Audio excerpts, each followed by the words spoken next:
ஒரு சின்ன ஜெபம் பண்ணுவோம். இயேசுவின் நாமத்தினால நீர் பேசும் நாங்கள் கேட்கட்டும்.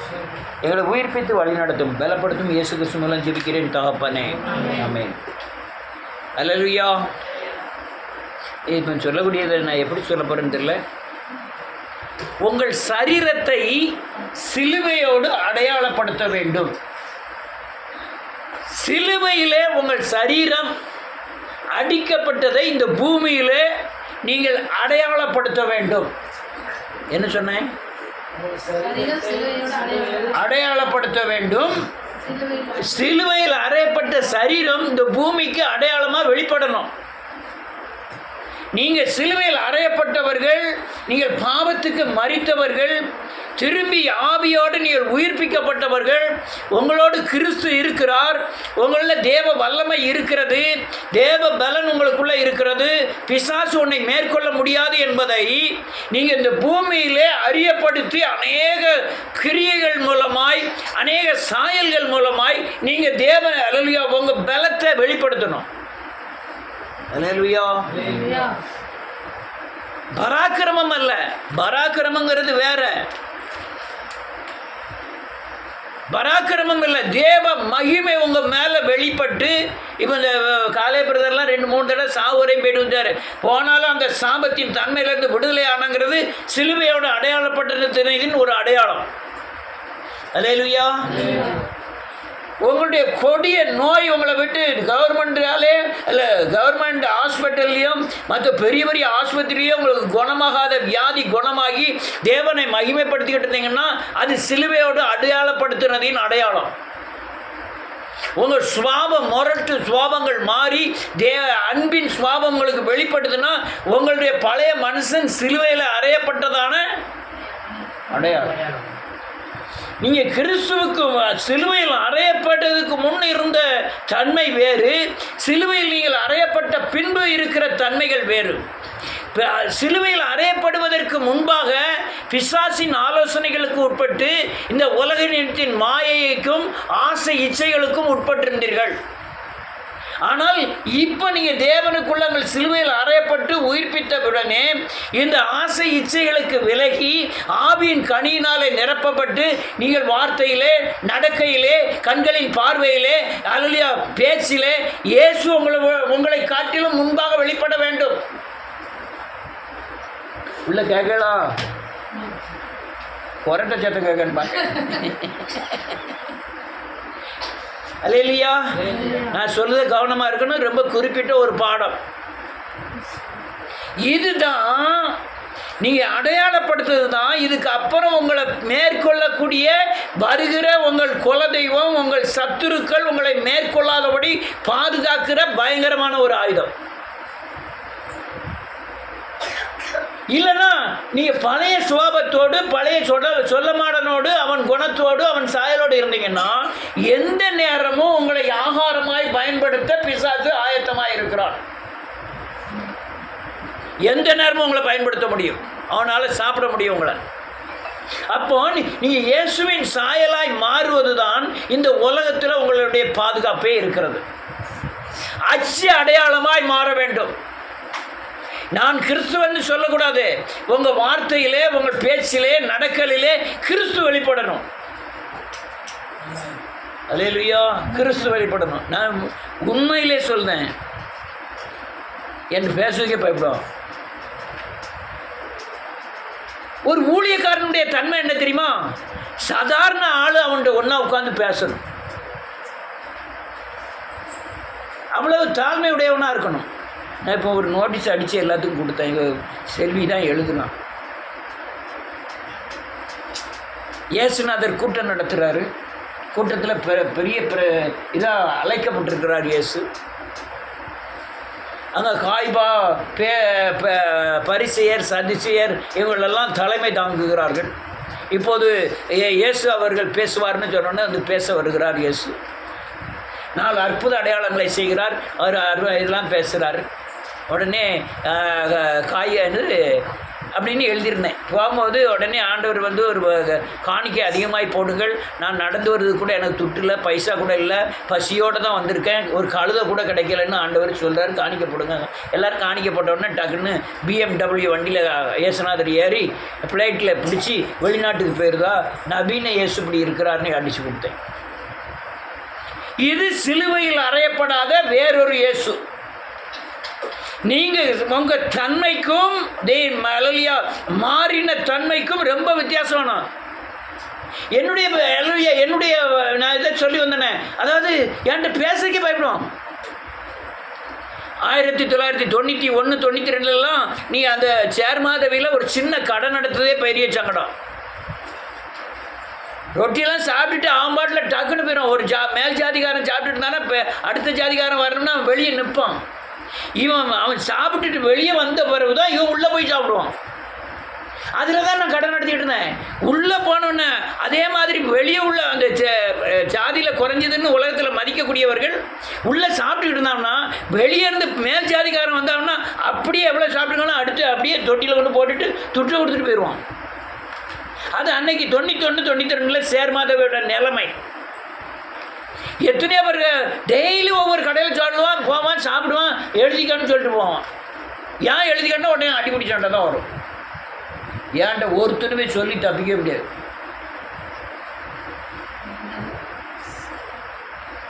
பேசுறதுக்கே பயப்படுவோம். உண்மையில சொல்கிறேன், அண்ணா இருக்கா அவர்கிட்ட காட்டிவிடுங்க. பேசுறதுக்கே பயப்படுவோம். ஆனால் இப்போ பாருங்க எல்லாமே தலைகீழாயிட்டு, எல்லாமே தலைகீழாயிட்டு. அப்போ என்ன ஆயிட்டு, இயேசு சிலுவையில் அறையப்படுவதற்கு முன்பாக மனுஷனுடைய தன்மை வேறு, அறையப்பட்ட பின் மனுஷனுடைய தன்மை வேறு. ஒரு ஆள் வந்து கேட்குறாரு, உங்கள் சர்ச்சில் பேசுறதுக்கு யாரை அனுமதிப்பீங்கன்னு. ஒன்று தாழ்மையுடையவனாக இருக்கணும், இன்னொன்று பண ஆசை இல்லாதவனாக இருக்கணும், இன்னொன்று சரீரத்தில் இயேசுவின் அச்சடையாளங்களை தரித்தவனாக இருக்கணும். இயேசு கிறிஸ்துவுக்கு கரையம் கட்டி அவன் அச்சடையாளங்களை தரித்தவனாக இருக்கணும் அப்படின்னு சொன்னேன். அப்படி இல்லைன்னா அல்லையா அந்த நன்றி அது சபையாகாது. நான் பழைய சுவாபத்தோடு பழைய குணத்தோடு இருந்தேன்னா யார் வந்து என்கிட்ட பேசுவா? ஒருத்தரும் பேச மாட்டாங்க. நான் சுமக்கிறவனாய், தாங்குகிறவனாய், சகிக்கிறவனாய், பொறுக்கிறவனாய் மாறினதுனாலாம் என்கிட்ட சர்வசாதாரம். நான் அந்த பாஸ்டர்ங்கிறத ஒழிச்சதே அதான், ஒழிச்சிட்டேன். அங்கே யார் குளோரிந்தா ஜெட்டில் ஒரு சிலர் பாஸ்டர்னாங்க, அதையும் சொல்லி சரி பண்ணணும். ஏன் பாஸ்டர்ங்கிறத ஒழிச்சேன்னு தெரியுமா? ஏதோ ஒரு மேட்டின்மை சிந்தை அதில் ஒழிஞ்சு கிடக்கு.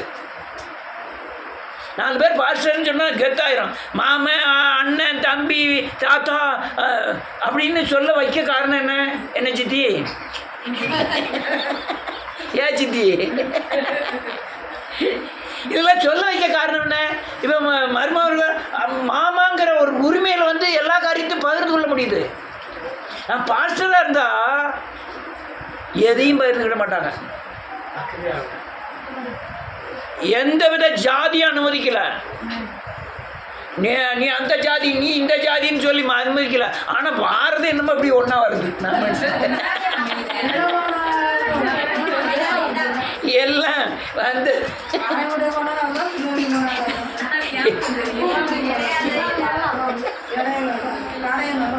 இல்லை வருகிற புதுசாக ஒரு இடையத்தவணையிலேருந்து வந்தது. எல்லாம் ஒன்று போல் வந்து அமையுமா? சரி, அங்கே ஒரு கால் மேலே கால் போட்டு ஒரு ஆள் ஆம்பளையால் வந்தார். சரி, ஆம்பளையாவது வருது. அவர் பார்க்க அழகுமுத்து கோனுக்கு எங்களுக்கு இது வைக்கல.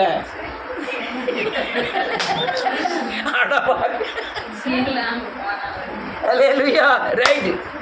ஆனால் நம்மகிட்ட சாதி பாகுபாடு இல்லை. இதெல்லாம் வச்ச காரணம் என்ன? சிலுவையில் அறையப்பட்ட காரணமே ஒன்றி வேற ஒன்றுமே கிடையாது. பணத்தை மையமாக வச்சு அநேக ஊழியங்களே நடக்கு. பணம் இல்லைன்னா உங்கள் வீட்டில் வந்துலாம் ஜெபம் பண்ண மாட்டாங்க. நீங்கள் 100 ரூபா கொடுத்தா உங்கள் கையில் திருப்பி கொடுத்துட்டு போயிடுவாங்க. நீங்கள் 50 ரூபா கொடுத்தீங்கன்னா கையிலே திருப்பி கொடுத்துட்டு போயிடுவாங்க. நான் 10 ரூபாயை மதிக்கிறேன். 2 பைசாவை மதித்தார். யார்? 2 பைசாவை மதித்தார். ஆனால் அவருக்கு ஜீவனுக்கு உள்ளது அந்த 2 பைசா. அதனால் நான் என்ன சொல்ல வர்றேன்னா, சிலுவையில் அறையப்படாமல் தேவனுடைய ஊழியத்தை செய்வது ரொம்ப கஷ்டம். நீ தன்னைத்தான் வெறுக்காம நீ சிலுவையை சுமக்க முடியாது. நீ சிலுவையில் அறையப்பட்டாதான் தன்னைத்தான் வெறுப்பாய். அல்லேலூயா. நீ சிலுவை சுமக்கணும் என்ன செய்யணும்? தன்னைத்தான் என்ன செய்யணும்? வெறுக்கணும். தன்னைத்தான் வெறுக்கிறது என்ன? நான் என்னை அல்லாமல் காரியங்கள் நம்மகிட்ட இருக்கவே கூடாது. இது இல்லாமல் இருந்தாதான் நீ சிலுவையில் அறையப்படுவதற்குண்டான, அல்லையா, சிலுவையில் அறையப்பட்டாதான் இந்த சுயம் உடைக்கப்படும். சுயம் உடைக்கப்பட்டு நீ சிலுவையில் அறையப்பட்டு உன்னுடைய அச்சு அடையாளம் உங்க மேல தரிப்பிக்கப்படணும். அல்லேலூயா. நான் பழைய மாதிரியே இருந்தோம்னா இதுக்குள்ளே எத்தனை பேர் செத்து போயிட்டாங்க. என் கூட சேர்ந்தவ எல்லாமே செத்து போயிட்டாங்க. நான் தெருவில் இருந்தால் நான் தான் பெரிய மனுஷன். 40 வயசு 35 வயசு எங்கள் தெருவில் போய் பார்த்தீங்கன்னா அநேக விதவைகள், குறைஞ்ச வயசு விதவைகள் எல்லாம் 3 வயசு 3 பிள்ளைகள் 2 பிள்ளைகள் 4 பிள்ளைகளை விட்டுட்டு அவன் செத்து போயிட்டான். செத்துன்னு பார்த்தா கோரச்சு பத்து நான் ஒரு இதில் எழுதி வச்சுருக்கேன். அவ்வளோ பேரையும் என்னென்ன எப்படி செத்தாங்கிறத பூரா எழுதி வச்சுருக்கேன். 4வது தலைமுறையை பார்த்துக்கிட்டு இருக்கேன். 5வது தலைமுறையை பார்க்க போகிறேன். ஒவ்வொரு குடும்பத்திலும் 4வது தலைமுறையை பார்த்துருக்கேன். அல்லேலூயா.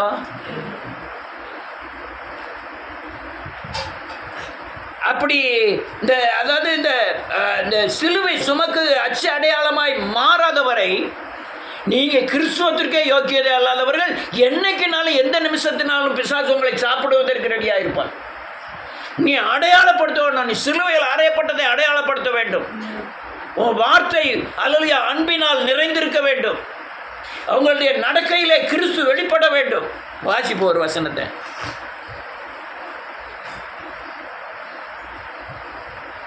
கலாத்தியரின் புஸ்தகம் 6வது அதிகாரம் 17வது வசனம்.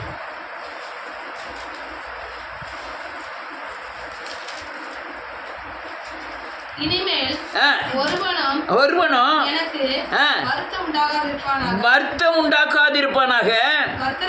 கர்த்தராகிய இயேசுவினுடைய அச்சு அடையாளங்களை என் சரீரத்திலே தரித்து கொண்டிருக்கிறேன். அவருடைய அச்சு அடையாளம் என் முகத்தை பார்த்து அவர் முகத்தை பார்க்க வேண்டாம், என் கண்ணை பார்த்து அவர் கண்ணு பார்க்க வேண்டாம். அந்த அச்சு அடையாளம் அல்ல. அவர் கொஞ்சம் உயரமா இருப்பார். கண்ணு அல்லையா, கண்ணாம் கண்ணு புறாக்கண் போல இருக்கு. அதே மாதிரி என் கண்ணா இருக்க வச்சது அது இல்லை, அவர் கிரியைகள். அந்த கிரியைகளின் சாயல் என் சரீரத்திலே அச்சு அடையாளமாய் மாற வேண்டும். அவன் என்ன சொல்றான் பாருங்க. இனிமேல் ஒருவனை எனக்கு வருத்தம் உண்டாக்காதிருப்பானாக. கர்த்தராகிய இயேசுவினுடைய அச்சு அடையாளங்களை நான் என் சரீரத்திலே தரித்து கொண்டிருக்கிறேன். அவரை போல பேசுறேன், அவரை போல நடக்கிறேன், அவரை போல சிந்திக்கிறேன், அவரை போல செயல்படுகிறேன். இதெல்லாம் சபையில் சொன்னால் ஒருத்தரும் வரமாட்டாங்க.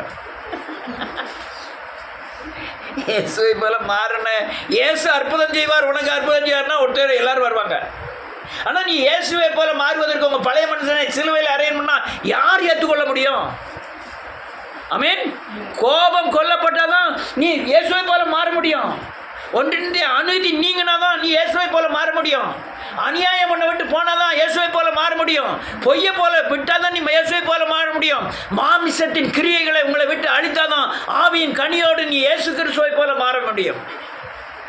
அல்லேலூயா. அடையாளப்படுத்தணும். அப்பதான் இந்த பூமியில சமாதானத்தோடு பரலோக வாழ்க்கை இந்த பூமியிலே வாழ முடியும். பரலோக ராஜ்யத்தில் இருந்த தேவ சிந்தை உன் சித்தத்தில் வெளிப்பட வேண்டும். தேவ சித்தம் உன் சிந்தையில் வெளிப்பட வேண்டும். அல்லேலூயா. ஐயா, என்னை பிசாசு அடிச்சுட்டான், என்னை ஜெய்மனை வச்சுட்டான், நான் உறங்கும் போது பேய் வந்து என்னை ஆட்டிச்சு வச்சிச்சு, இதெல்லாம் எதனால? சிலுவையில் இன்னும் என்ன செய்யப்படலை. அரைஞ்சிருந்தா அவனுக்கு என்ன இல்லை, வேலை இல்லை. அறையாதனால தான் அவன் பக்கத்து வீட்டுக்காரன் அப்படி சொல்லிட்டான், அவன் கடிச்சிட்டான், இவன் இடிச்சிட்டான். எதுக்கு? அவர் வாய் திறவாத ஆட்டை போல இருந்தார். அடிச்சுட்டு போறான்னு போயிட்டு இருந்தார். வாய் திறவாத ஆட்டுக்குட்டியை போல இருந்தார் கர்த்தர்.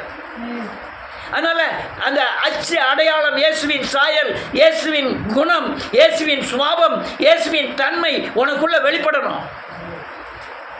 அதுதான் வெளிச்சம். அதுதான் இந்த பூமியில பிசாசை ஜெயிக்கக்கூடிய ஒரு பயங்கரமான ஆயுதம். அல்லேலூயா. வசனத்தை வாசிப்போம், கடகடன்னு வாசிப்போம். தீமோத்தேயுவின் புத்தகம் 2 தீமோத்தேயுவின் புத்தகம் 4வது அதிகாரம் 6வது வசனம்.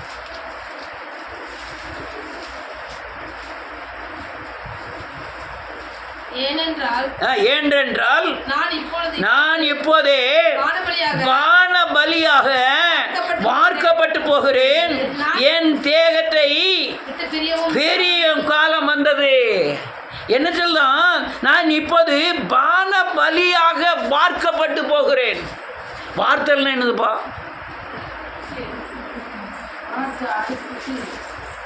அடுப்பா?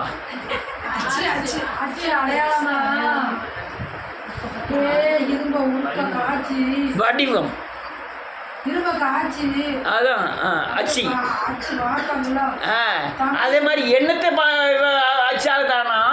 இயேசு கிறிஸ்து எப்படி பான பலியாகிய நம்ம ரத்தத்தை பானம் பண்ணோம்ல, அவருடைய ரத்தம்னா என்னது? பலி. அதே மாதிரி நான் இயேசு கிறிஸ்துக்காய் பான பலியா என்ன செய்றேன்? அச்சு அடையாளமா மாறுதான்னு அர்த்தம். ஆமென். என்னமா ஒன்று சரி, நான் கொள்ளையில் போட்டோம், அதை செத்து போட்டோம், ஆண்டவரே அவன் உயிரை எடுத்துடும், இது இல்லை. அல்லேலூயா. எலியா வானத்திலிருந்து அக்னி இறக்கணும் போது இறக்கி இவர்களை எல்லாம் நினைச்சணும், அழிச்சிடணும். அவர் என்ன சொன்னாரு? நான் அழிப்பதற்கல்ல, ரட்சிப்பதற்காக வந்தேன்னு சொன்னாரு. நீ என்ன ஆவி உடையவர்கள் என்று அறியலாம் அப்படின்னாரு. அது இல்லை.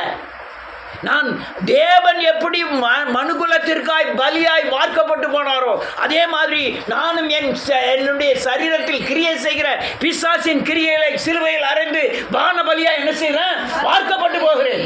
நான் எனக்காக வாழாமல் அநேகருக்காக வாழும்படியாய் அழைக்கப்பட்டிருக்கிறேன். நீர் அழைக்கப்பட்டிருக்கிறார், நீர் கத்துவேறு செய்வேறு. எல்லாருமே அழைக்கப்பட்டிருக்காங்க. நீங்க வெளியே போய் ஊழியம் செய்யணும். உங்க தாத்தா, உங்க சித்தப்பா, உங்க பெரியப்பா, அத்தை, மாமா, சித்திக்கு ஊழியம் செய்யுங்க. கண்ணால காணுற உங்களுடைய சகோதரன் சாகுறான், நீ எப்படி சாப்பிட முடியுது? ஒரு நாளாவது உடல்ல வருத்தி ஜெபம் வேண்டாமா? என்ன அதுதான் பானபலியா பார்க்கப்பட்டு போறது. என்னமோ நம்ம தப்பிச்சிட்டோம், இனிமேல் நம்ம வீட்டில் சாபம் கிடையாது, பாவம் கிடையாது, விக்கிரம்லாம் வராது, நான் தப்பிச்சேன். இது இல்லை. அவன் சொல்றான், என் ஜனத்துக்காக நான் சாபமாகிறேன், என் ஜனத்துக்காக நான் சபிக்கப்பட்டவனாய் கருதப்படுகிறேன் பவுல் சொல்றான். அப்போ நம்முடைய ஜனத்துக்காக, என்னுடைய சொந்த பந்தத்துக்காக, என் பக்கத்து வீட்டுக்காரனுக்காக, என்னுடைய தெரிஞ்சவர்களுக்காக, அல்லையா அவன் வியாதியில சாகுறான், சாபத்துல சாகுறான், அல்லையா விக்கிர பிடியில சாகுறான், கண்ணால பார்க்குறான். ஒரு சின்ன வருத்தம் கூட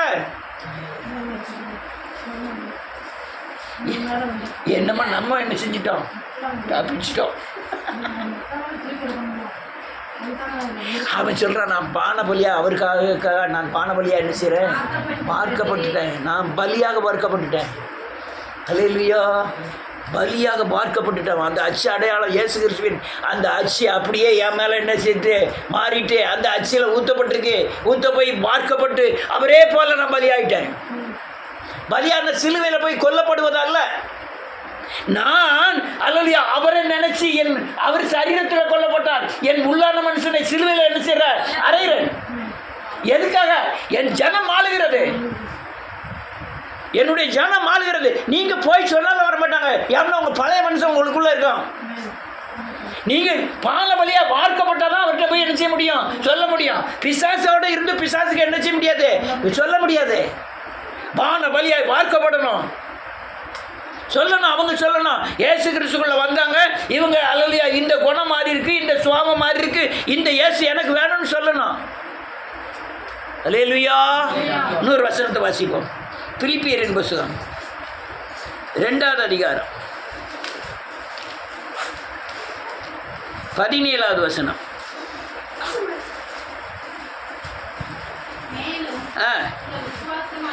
விசுவாசமாகிய பலியின் மேலும் ஊழியத்தின் மேலும் ஆமீன். என்ன எழுதுறான் பாருங்க, உங்கள் விசுவாசமாகிய பலியின் மேலும் ஊழியத்தின் மேலும் நான் என்ன செஞ்சேன், அப்படியே வார்க்கப்பட்டுட்டேன்.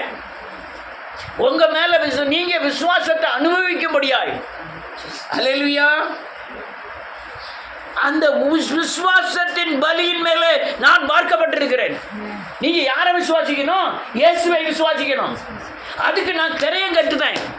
என்ன கரையம் கட்டுதேன்? என் பழைய மனுஷனை சிலுவையில் நினைச்சுதேன், கொல்லுதேன். நான் கொல்றதுனால என்ன கிடைக்கும்? நீங்க விசுவாசத்துக்குள்ள வரீங்க. நான் பழைய மனுஷனா இருந்தா நீங்க விசுவாசத்துக்குள்ள வர முடியுமா? யார் நம்புவா? இவனை வீட்டுக்குள்ளே யாத்தாதப்பா, இந்த மேலே தெருக்கு அரம்புறம் இப்படி அவன் அப்படி செஞ்சான், தடி மாறி இப்படி செஞ்சான், இவனை என்ன இவனை உள்ளே யாத்த சொல்லு வேலை சொல்ல. உங்க தெருல யாத்துக்க பார்ப்போம். உண்மையை சொல்ல உங்க தெருல யாத்துக்க பார்ப்போம். உங்க வடக்கு தெருக்காரனும் வீட்டுக்குள்ள யாத்துக்க பார்ப்போம். அப்ப என்னை மட்டும் எப்படி ஆத்துய?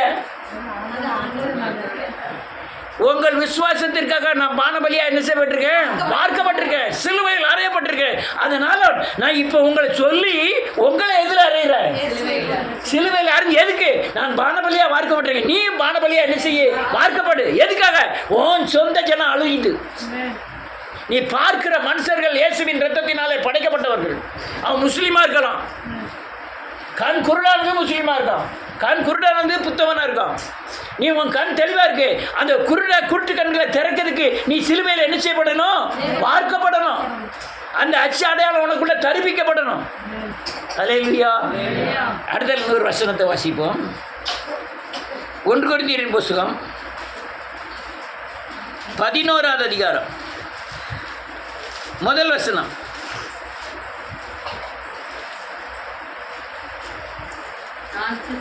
நான் கிறிஸ்துவை பின்பற்றுகிறது போல நீங்கள் என்னை பின்பற்றுள்ளாயிருங்கள். அடுத்த வசனம். எல்லாவற்றிலும் என்னை நினைத்து கொண்டு நான் உங்களுக்கு ஒப்புவித்தபடி கைகொண்டு வருகிற நிமித்தம் உங்களை புகழுகிறேன். அல்லேலூயா.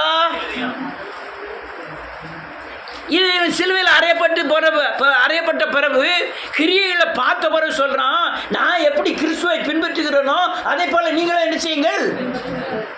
அதனால வீட்டில் பாடுற சொத்தெல்லாம் வேண்டான்னு எழுதி கொடுத்துடணும். நல்ல விட்டமே.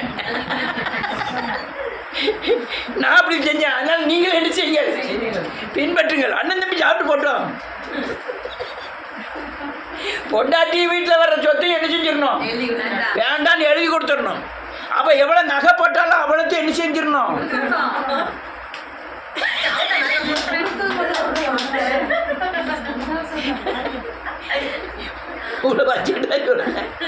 திரும்ப கொடுத்துருக்க.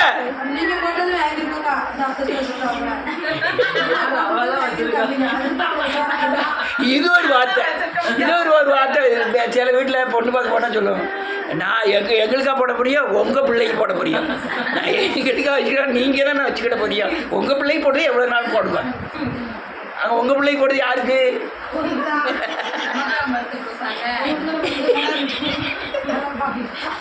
அதனால எல்லாத்தையும் திரும்ப உங்களுக்கு தான் காலை பையாக்கும் தான் என்ன வாங்கிட்டு வந்தால திருப்பி கொடுத்துருங்க. அல்லேலூயா. வேதம் சொல்லுது, நான்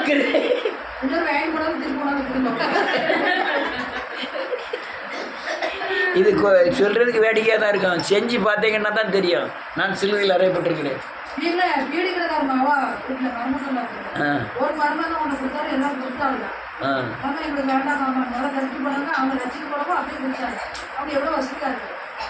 ஏன்டா 15,000 ரூபா கொண்டு வந்து கொடுத்தாரு. யார் என் கூட? நீ இருந்தீங்களோ? என் கூட இருந்தீங்களா? யார்? பாஸ்டர் சமந்தார் 15,000 இவ்வளோதான் ஏன்ட்ட இவ்வளோ 10,000 எந்த எண்ணிக்கையில் கொஞ்சம் கூட குறையாயிரும். நல்ல கூட குறையாகிறது 10,000 10 லட்சமாவது சொல்லாமல் இருந்தேனே. அவர்கிட்ட அன்றைக்கி 10,000 ரொம்ப சங்கடம். நீ இன்னைக்கு பல லட்சம் வச்சுருக்காரு. நானும் அப்படி தான் வாங்கினேன் எல்லாத்திட்டையும். நான் திரும்பி சொல்ல, பணத்தை வச்சு ஊழியம் கிடையாது. ஊழியம் எடுத்து வச்சு தெரியுமா? விசுவாசத்தை வச்சு. பணம் ஒன்றுக்கும் உதவாது, அல்ல எல்லாத்துக்கும் உதவும். ஆனால் ஊழியத்தின் பாதையெல்லாம் பணம்லாம் ஒன்றுக்கு ஆகாது. அல்ல இல்லையா? 10,000 ரூபா இருக்குது, வச்சுக்கிடுங்க, நீங்களே வச்சுக்கிடுங்க, எனக்கு வேண்டாம். ஆனால் ஏன் பாடம் என்ன தெரியுமா?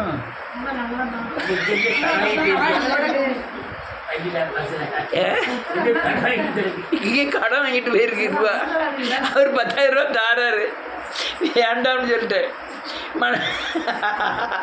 அல்லேலூயா. நான் இவ்வளோ தூரம் எதுக்கு சொல்லிட்டு இருக்கேன்? நான் கிறிஸ்துவை பின்பற்றுகிறது போல என்ன உள்ளே போறியா?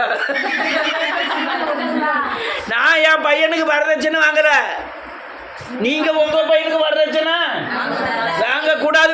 கொடுக்கவும் ஏன் கொடுக்காம எப்படி கேட்கலாம்? கொடுக்காம கர்த்தர் முடிக்கணும்னு சொல்லி ஜெபம் பண்ணணும். ஆண்டவரே நான் கொடுக்க மாட்டேன், நான் வாங்கவும். நீங்க எல்லாம் நிச்சயாக யாரு நம்ம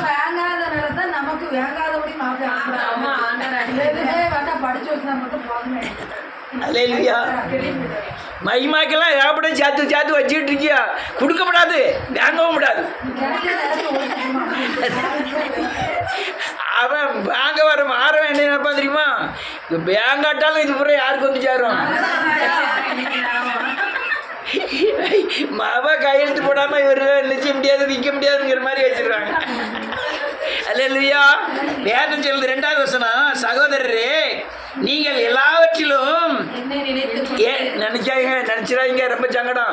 என்னை நினைத்து கொண்டு நான் உங்களுக்கு ஒப்புவித்தபடி நீங்கள் கட்டளைகளை கை கொண்டு வருகிறது நிமித்தம் உங்களை புகழுகிறேன். நல்ல காலங்க, அச்சு அடையாளமாய் வார்க்கப்பட்டு போன இயேசுவை போல பழைய மனுஷன் இயேசுவோடு கூட சிலுவையில் அறையப்படணும். பழைய மனுஷன் அவரோடு சாகணும். அப்போ தான் புதிய மனுஷன் நினைச்சுப்பாரு, எண்ணிப்பாரு. பழைய மனுஷன் நீங்க சிலுவையில் அறையாம, பழைய மனுஷனை கொல்லாம, புதிய மனுஷனாகிய கிறிஸ்து உங்களுக்குள்ள நினைச்ச மாட்டாரு, வரமாட்டாரு. வந்தாதான் வார்க்கப்பட்டதின் அடையாளம். கிறிஸ்துவின் செயல்பாடுகளுக்குள்ள இறங்கணும். பேச ஆவில நேரம் அநேகர்கிட்ட போய் சொல்லி பாருங்க, நீ கிறிஸ்துவை பின்பற்ற இந்த வசனம்லாம் கைகொள்ளியான்னு சொல்லி பாருங்க, கேட்கட்டும் பார்ப்போம். அன்றைக்கி ஒரு இடத்துல பேசிக்கிட்டு இருக்கேன், 10-15 பேர் இருக்காங்க.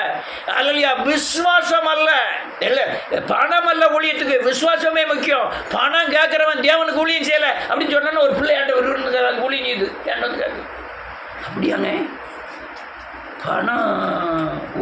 பணம் ஊழியம் இல்லையா? விசுவாசமாக ஊழியம். ஆமாம் அப்படின்னு கேட்கு. இது என்ன இப்படி சொல்கிறீங்க அப்படிங்க? உண்மையில் பணம் இருந்தால் அது வரைன்னா நீ ஊழியம் செய்வேன். விசுவாசம் அதுக்கு மிஞ்சி ஊழியம் செய்யலாம். நீ பணத்தை வச்சுக்கிட்டு தான் ஒரு ஊருக்கு போக முடியும். விசுவாசம் எல்லா ஊருக்கும் கொண்டு போயிடும். நீ நினைக்கிறதுக்கும் அவனுடைய சிந்தனைகளுக்கும் அப்பாற்பட்ட கிரியைகளை ஊழியத்தில் செய்து எதிர்பார்க்கணும்னா நீ விசுவாசத்தில் ஊழியம் செய்ய வேண்டும். பணம் ஒன்றுக்கும் உதவாதே. பணத்தை நம்பி ஏசுநாதர் ஊழியம் செய்யவே இல்லை. அல்லேலூயா. நான் அது இதையும் சொன்னேன், தசமமாக நான் கேட்டதே கிடையாது. அவங்க யாராவது ஒரு 2-3 பேர் போடுறாங்கன்னு நினைக்கிறேன், அவ்வளோதான் நடக்கு. அது நான் கேட்காமலே அவங்க கர்த்தருடைய உணர்த்ததுனால கொடுக்குறாங்க. மற்றபடி யார்ட்டையும் நான் கேட்டதே. அப்படியாங்க? தசமமாக வாங்கினதே கிடையாதா? ஆமாம், வாங்கினது கிடையாது. நான் வெளியே சொல்ல, இருக்கிற உங்கள் மத்தியில் தான் சொல்லுதேன். அது எப்படிங்க முடியும்? அல்லேலூயா. நான் திரும்ப சொல்றேன், உலக மேன்மை கிறிஸ்துவின் ஊழியத்துக்கு அல்லது ஒப்பான் ஈடானது அல்ல. உலக மேன்மையை வச்சுட்டு நீங்க கிறிஸ்துவுக்கு ஊழியம் செய்ய முடியாது. நமக்கு எங்க உள்ள மேன்மை வேண்டி இருக்கு? பரத்திலிருந்து ஆலோசனை, பரத்திலிருந்து ஒத்தாசை, பரத்திலிருந்து நம்பிக்கை எல்லாம் வரணும். அதுதான் தேவனுடைய ஊழியத்தை செய்ய முடியும். ரைட். அடுத்தால ஒரு வசனத்தை அதுக்குள்ள 29 நிமிஷம் ஆயிட்டு.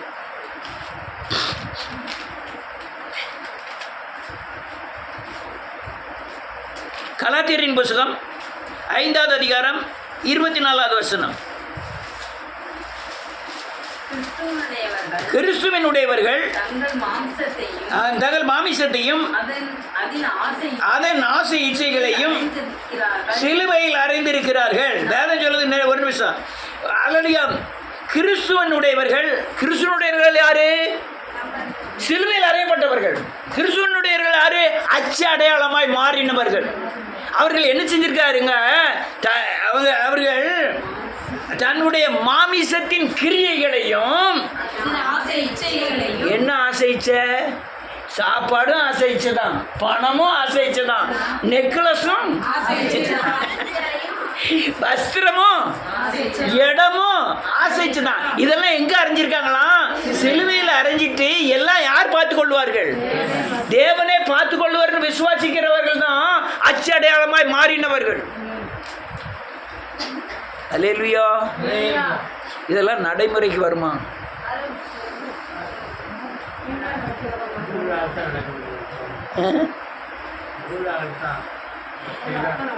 ஏன் பணம் வேண்டாம், ஏன் தசமமாக வேண்டாம், ஏன் அது தேவனை மாத்திரம் எப்படியா நடக்கும்? நீங்க தேவனை நம்பினா எல்லாம் நடக்கும். தேவனால் கூடாத காரியம் ஒண்ணுமில்லை. அடுத்தால 25வது வசனம். ஆவியினாலே பிழைத்திருந்தால், ஆமென், நீ ஆவியினாலே பிழைத்திருந்தால், பழைய மனுஷனை கொண்டு புதிய மனுஷன் பிழைத்திருந்தால், வேதம் சொல்லுது, ஆவியினாலே பிழைத்திருந்தால் ஆவிக்கேற்றபடி நடக்கவும் கடவும் விரும்பாமலும் கோபமூட்டாமலும் பொறாமை கொள்ளாமலும் இருக்க கடவும். இதெல்லாம் அடையாளம், அச்சு அடையாளம். நீ சிலுவையில் இருந்து அடிக்கப்பட்டு புதிய மனுஷனை இயேசுவை தரித்து கொண்டீங்கன்னா, இயேசுவை போல பார்க்கப்பட்டிருந்தீங்கன்னா, இதுதான் அச்சு அடையாளம். என்னையா பெருமை வேண்டியது இருக்கு? என்ன பெருமை வேண்டியது இருக்கு? அல்லேலூயா. வீண் புகழ்ச்சியெல்லாம் எதுக்கு? நான் இன்னார் என்று நான் கர்த்தர் முன்னால் போய் நின்றுட்டு, நான் யார் தெரியுமா, நான் டிஎம்கேல அப்படி இருந்தேன், நான் பணக்காரன், நான் இப்படிலாம் சொல்லி என்ன பிரயோஜனம்? அவருக்கு தெரியாது. ஏன் பிசுகத்து உனக்கு நீ ஒன்றுமில்லடான்னு அவருக்கே தெரியும். ஒன்று வேணாம், பிரதமரே போய் சொல்லார், நான் இன்னார் இருந்து. ஆடா போடா, உன்னை பற்றி எனக்கு தெரியாதா? எல்லாம் வெறுமையானவன். உலகத்தில் பிறந்த மனுஷன் பூராமே வெறுமையானவன், ஒன்றுமில்லாதவன் தான். ஆமென். இன்னொரு வசனத்தை வாசிக்க முடியுமா? 1 கொரிந்தியர் புத்தகம் 15வது அதிகாரம்.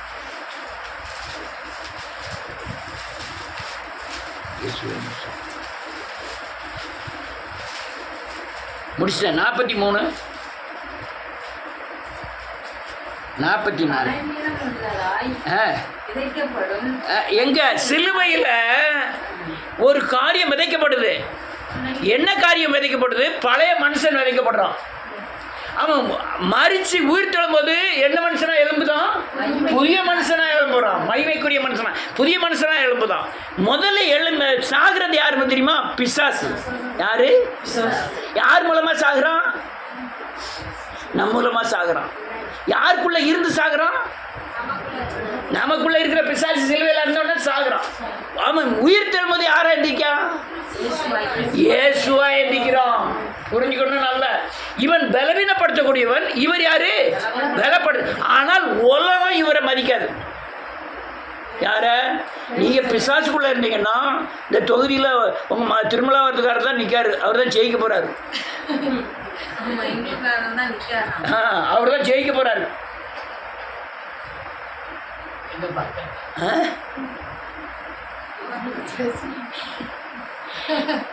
இது உலகம். அடுத்த என்ன எழுதி வாசிப்போம். 43 இல்லை 42 வாசிக்கலாம். உயிர்த்தெழுதலும் அப்படியே இருக்கும். அழிவுள்ளதாய் விதைக்கப்படும், அழிவு இல்லாததாய் எழுந்திருக்கும். நல்ல கழுங்க. நீங்க கிறிஸ்துக்குள்ள வர்றதுக்கு முந்தி நீங்க மறிச்சிருந்தீங்கன்னா அப்படியே மண்ணை மக்கி போயிட வேண்டியதான். பிசாசு தான் அலையும்.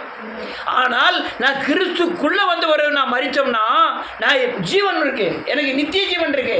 1000 வருடம் நான் இயேசுவோடு இருப்பேன். நான் மறிக்க மாட்டேன்.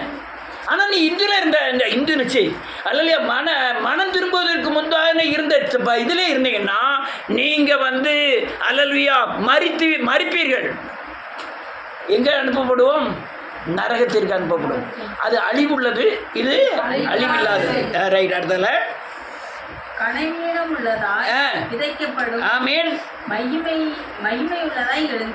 கனவீனம் உள்ளவர்கள் நம்பலாம். நம்ம இந்த சரீரம் ஒன்றுக்கு உதவாது, நம்ம அறிவு ஒன்றுக்கு உதவாது, நம்ம ஆயுசு நாட்கள் ஒன்றுக்கு வராது, நம்ம மேனி ஒன்றுக்கு உதவாது. நாம் சிலுவையில் அறையப்படுபவர்கள் கனவீனமானவர்கள்.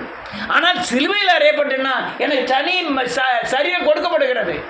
இந்த சரீரத்தை சொல்லலை. என்ன சரீரம்? மகிமையின் சரீரம் கொடுக்கப்படுறது. அழிவுள்ளதாய் விதைக்க. எங்க விதைக்க? சிலுவையில். ஆனால் உயிர் தெழுதுற மறித்து என்ன செஞ்சிருந்தேன்? உயிர் தெழுந்தேன். அழிவு இல்லாததாய் எந்திக்கிறேன். கனவீனம் உள்ளதாய் சிலுவையில் அறையப்படுகிறேன். கனம் பெற்றவனாய் நான் உயிர்ப்பிக்கிறேன். ஏன்னா எனக்குள்ள கூட வரக்கூடிய ஒரு ஆள் இருக்காரு. அது யாரு? கிறிஸ்து. இருக்கிறதுனால கனம் பெற்றவன். நான் வெறுமனையாக இருக்கும்போது கனம் இல்லை. நான் இயேசுக்கு நான் மறித்த உடனே உயிர் தெழும்போது யாரோட உயிர் தெழுந்தேன்? நான் கிறிஸ்துக்குள் உயிர் தெழுகிறேன். சொல்லுங்க. கிறிஸ்து எனக்குள்ள உயிர் தெழுகிறார். எப்போ? சிலுவையில் அறையப்படும் போது, நான் இயேசு கிறிஸ்துவோட வார்க்கப்படும் போது. அடுத்தால அன்னைக்கு விதைக்கப்படும். நல்ல காலுங்க.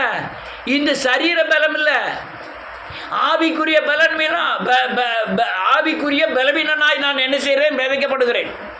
ஆமென். பெரிய ஞானி யார் தெரியுமா? கிறிஸ்துவின் ஆளுகைக்கு உட்பட்டவன். உலகத்தில் நீ எந்த ஞானியனாலும் எடுத்துக்கிட்ட பெரிய ஞானி கிறிஸ்துவுக்கு உட்பட்டவன் தான். அல்லேலூயா. அவன் வேதம் சொல்லுது, அவன் அல்லேலூயா பலவீனம் விதைக்கப்படும், பலம் உள்ளதா இருந்தா கிறிஸ்து எனக்குள்ள தரிக்கப்பட்டவனை எதையும் சந்திக்க பலன் உள்ளவனாய் மாறுகிறேன். அடுத்தல ரைட். அடுத்தல ஜென்ம சரீரம் விதைக்கப்படும். ஆமென். ஜென்ம சரீரம் என்னது? ஆவிக்குரிய சரீரம் என்னது?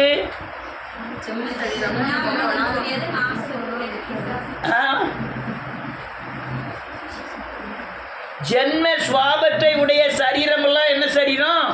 ஜென்ம சரீரம். நான் ஜென்ம சுவாபத்தை எங்க அறிஞ்சிட்டேன்?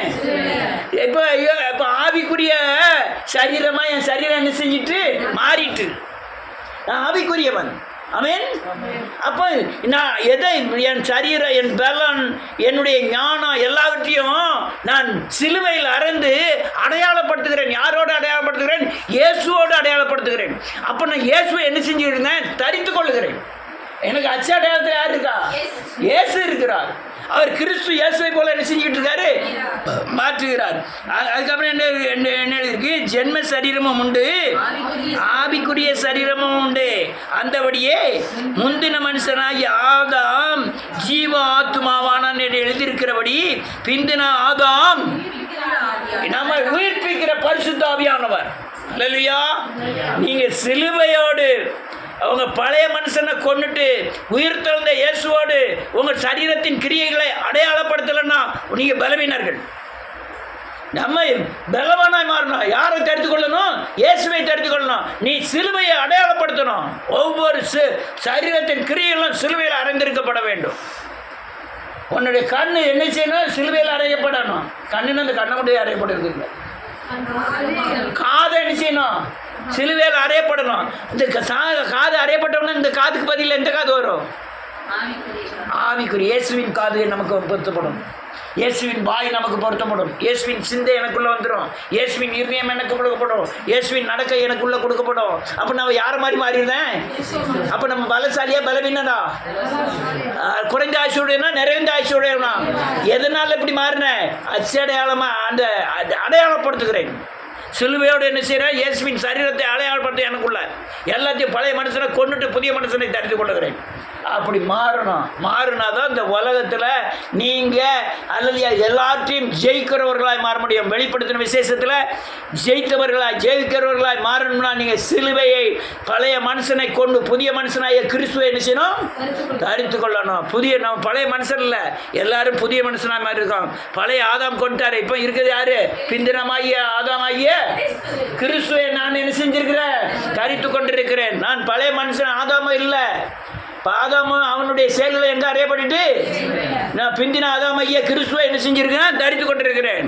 அதனால் இதெல்லாம் காரியங்கள் ஒவ்வொரு நாளும் சிலுவையில் அறையப்படணும், ஒவ்வொரு நாள் மறிக்கணும், ஒரு நாள் உயிர்ப்பிக்கணும். கர்த்தர் உங்களை ஆசீர்வதிப்பார்.